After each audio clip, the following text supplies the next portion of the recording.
ఒక్కసారి కొమ్మూరి గోల్డ్ కి కాల్ చేయండి. తాకట్లో ఉన్న మీ బంగారాన్ని విడిపించి మార్కెట్ ప్రైస్ కి వాళ్ళు కొనుక్కుని మిగతా డబ్బులు మీకు ఇచ్చేస్తారు. నమస్తే, వెల్కమ్ టు మనం టీవీ. ప్రస్తుతం మనతో పాటు ప్రముఖ ఆధ్యాత్మికవేత్త బ్రహ్మశ్రీ పాలపర్తి గురునాథ శర్మ గారు ఉన్నారు. ఆయనతో ఒకసారి మాట్లాడదాం. గురుగారు నమస్కారం. గురుగారు, రొటీన్ టాపిక్ కాదు, ఇప్పుడు ఒక ట్రెండింగ్ టాపిక్ తో నేను మీ ముందుకు వచ్చాను.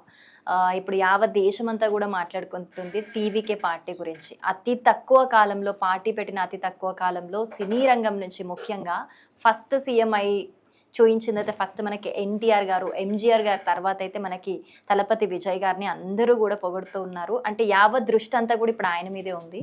సో ఈ నేపథ్యంలో ఒక నిన్నటి నుంచి అంటే ఆయన ఏదైతే 108 సీట్స్ గెలుచుకున్నారో ఆ ఎలక్షన్ రిజల్ట్స్ తర్వాత నుంచి ఇంకో ప్రచారం కూడా హోరెత్తుతోందని చెప్పుకోవాలి. ఎందుకంటే త్రిష గారి సపోర్ట్తోని ఆయన ఈ విధంగా ముందుకు రావడం జరిగింది. మనందరికీ ఆ జర్నీ గురించి కూడా తెలుసు. కానీ నిన్నటి నుంచి కూడా ఒక వార్తలు వినిపిస్తున్నాయి. ఏంటి అని అంటే విజయ్ త్రిషని పక్కన పెట్టేశాడు అనే ఒక వార్త కూడా బాగా వైరల్ అవుతూ ఉంది. సో ఒక్కసారి మనం వీళ్ళ జాతకాల గురించి మాట్లాడుకుందాం గురుగారు. సో ఇటు తలపతి విజయ్ గారి జాతకం చూసుకున్నా, ఇటు త్రిష గారి జాతకం రీత్యా వీరి జాతకాలు ఎలా ఉన్నాయి, త్రిష గారి ప్రభావంతో విజయ్ గారి నెక్స్ట్ పొలిటికల్ జర్నీ ఏ విధంగా ఉండబోతోంది, ఎలాంటి పరిణామాలు ఫేస్ చేస్తారు, ఈ పొలిటికల్ జర్నీ గురించి ఎక్స్ప్లెయిన్ చేయండి గురుగారు. ఖచ్చితంగా. ప్రధానంగా చూసుకుంటే మీరు చెప్పిన విధానంగా సినీ రంగం నుంచి ముఖ్యమంత్రి పదవి పొందిన వాళ్ళు చాలా అరుదుగా ఉంటారు. ప్రధానంగా చూసుకుంటే తెలుగు రాష్ట్రాల నుంచి రాజకీయ ప్రభంజనంగా చెప్పడం జరుగుతుంది ఎన్టీఆర్ గారి గురించి. ప్రధానంగా పార్టీ పెట్టిన 9 నెలల లోపలనే మనకి సీఎంగా అయినారు. తర్వాత ఎంజీఆర్ గారి గురించి, ఆయన కూడా పార్టీ పెట్టిన తర్వాత 9 నెలల్లోనే సీఎంగా అయినారు. మరి మంచి రాజకీయంగా చాణక్యులాగా వాళ్ళంతా కూడా ప్రజారంజకంగా పరిపాలన చేసి జనాలకంతా కూడా మంచి చేశారన్నమాట. అదే దోవలో టీవీకే పార్టీ వ్యవస్థాపకుడైన విజయ్ కూడా తలపతి. ప్రధానంగా ఈయనకంతా కూడా చూసుకుంటే జాతకంలో గజకేసరి యోగం అనేది ఉంది. దీనికి పుష్యమి నక్షత్ర జాతకుడు, ప్రధానంగా మేషలగ్న జాతకుడు. ఈ యొక్క గజకేసరి యోగం అనేది దశమ స్థానంలో ప్రధానంగా ఈ యొక్క రాజకీయంలో జీవితం గురించి చెప్తూ ఉంటుంది. దశమ స్థానం ఏ రకంగా ఉంటుంది, దశమాధిపతి ఏ రకంగా ఉంటారు, రాజకీయంలో మంచి పలుకుబడితోటి మంచి వ్యవస్థాపకుడిగా మంచి ముఖ్యమంత్రి పదవిని అధిరోహించి ఎటువంటి పరిపాలన చేస్తారు, జనాలకు ఎటువంటి మంచి చేస్తారనేది దశమ స్థానం కేంద్రంగా చెప్తుంది. ఈయన జాతకరీత్యా ప్రధానమైన గ్రహాలు శనీశ్వరుడు, బృహస్పతి అంతా కూడా కేంద్రంగా చెప్పడం జరుగుతుంది. ఈయన పుష్యమి నక్షత్ర జాతకుడు కాబట్టి అధిష్టాన దేవత కూడా, నక్షత్రానికి అధిపతి కూడా శనీశ్వరుడు అయినాడు. తద్వారా ఈయనకంతా కూడా రానున్న కాలంలో రాజకీయంగా పొలిటికల్గా ఈయనకున్న పేరంతా కూడా ఈ యొక్క జగద్వికారకంగా అవడానికి ఆస్కారం ఉంటుంది. ప్రధానంగా చూసుకుంటే ఈయనకున్న పలుకుబడి, ప్రధానంగా సినీ రంగంలో ఉన్న గుడ్విల్ కావచ్చు, చరిష్మా కావచ్చు, తద్వారా ఈయనకన్నా ప్లస్ పాయింట్ అయింది. తద్వారా జనాల్లో కూడా ఎక్కువగా రీచ్ అయినారు. ప్రధానంగా ఈ యొక్క గవర్నమెంట్ ఎప్పుడైతే ఉందో ఈ యొక్క స్టాలిన్ గవర్నమెంట్ అంతా కూడా అపోజ్ చేయడం, ఆయన తీసుకొచ్చిన రెవల్యూషన్స్ గురించి కావచ్చు, ఈయన మేనిఫెస్టోన్ అంతా కూడా జనాల్లో తీసుకెళ్ళడానికి కావచ్చు, ఈ యొక్క ప్రచారం చేసేటప్పుడు కూడా పాయింట్అవుట్ చేయడం వల్ల జనాలకు అంతా కూడా తొందరగా రీచ్ అయింది. తద్వారా మంచి పాయింట్ తోటి, మంచి మ్యాజిక్ వ్యూర్ తోటి 108 సీట్స్ అంతా కూడా రావడం, మంచి ఈ యొక్క ఎమ్మెల్యేస్ అంతా కూడా సపోర్ట్ చేయడం అనేది, గవర్నమెంట్ ఫామ్ చేయడం అనేది జరిగింది.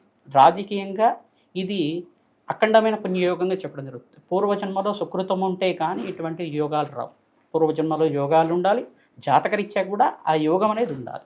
దశమ స్థానం కేంద్రంగా చెప్తుంది. ఎప్పుడైనా కానీ జాతకరీత్యా దశమాధిపతి ఏ స్థానంలో ఉన్నారు, ఈ యొక్క గురువు యొక్క స్థితి ఏ రకంగా ఉంది, లగ్నాధిపతి యొక్క స్థితి ఏ రకంగా ఉంది, శనీశ్వరుడు యొక్క రంగం ఉన్నాడా లేదా జాతకరీత్యా, ఈ యొక్క గ్రహాలు కేంద్రంగా అంతా కూడా రాజకీయంగా మంచి పదవులు రావడానికి ఆస్కారం ఉంటుంది. మరియు త్రిష జాతకాన్ని మరియు ఈ యొక్క విజయ జాతకాన్ని కంపేర్ చేసుకుని చూసుకుంటే ఈ యొక్క త్రిష అనేది ఈయనకంతా కూడా కలిసి రావడానికి ఆస్కారం ఉంటుంది.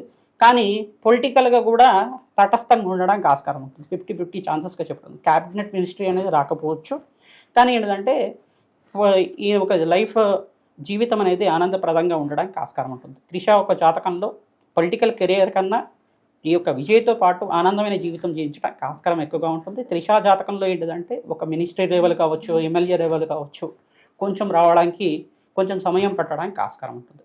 ఎందుకంటే ఇప్పుడున్న సిచ్యువేషన్లో అంతా కూడా వాళ్ళు చర్చించుకొని పెద్ద పెద్ద క్యాబినెట్ మినిస్టర్స్తో కావచ్చు, ఎమ్మెల్యే కావచ్చు, వాళ్ళకి ఏ పదవులు వస్తాయనేది అందరు చర్చించుకున్న తర్వాత వస్తుంది. కాబట్టి ఇప్పుడున్న సిచ్యువేషన్లో అంతా కూడా ఇప్పుడు రాకపోవచ్చు, ఒక 6 నెలల తర్వాత కావచ్చు, లేదు 8 నెలల తర్వాత అయినా కావచ్చు, మళ్ళీ రావడానికి ఆస్కారం ఉంటుంది.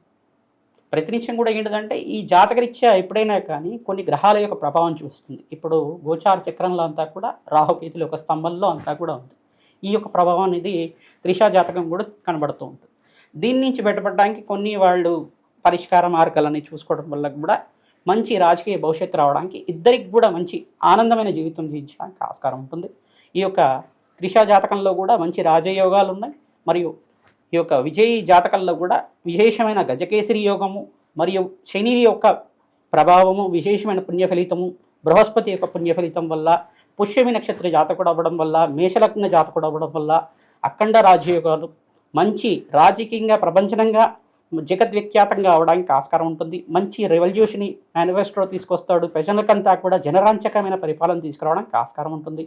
ఈ పరిపాలన వల్ల తమిళనాడులో అంతా కూడా మంచి పరిపాలన అంతా కూడా జరగడానికి ఆస్కారం ఉంటుంది. తద్వారా ఏంటిదంటే ఈ యొక్క జాతక ప్రభావం వల్లనే, పూర్వజన్మ సుకృతం వల్లనే ఇదంతా కూడా జరిగిందని చెప్పడం జరుగుతుంది. అంటే ఇప్పుడు త్రిష గారి జాతకం ఎఫెక్ట్ వల్లనే ఈ విజయం ఎంతో కొంత విజయ్ గారికి సపోర్ట్, అంటే ఆ సపోర్ట్ వల్ల జాతక ప్రభావం వల్ల కూడా ఈ విజయం సాధ్యమైంది అనుకోవచ్చా గురుగారు? ఖచ్చితంగా.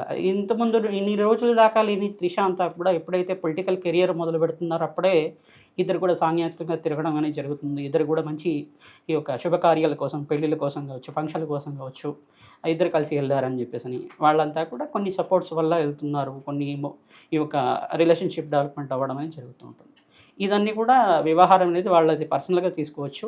ఇదన్నీ కూడా వాళ్ళకి ఏంటంటే వాళ్ళ జాతక ప్రభావం అనేది ఒకళ్ళకి ప్రభావం అనేది చూపిస్తూ ఉంటుంది.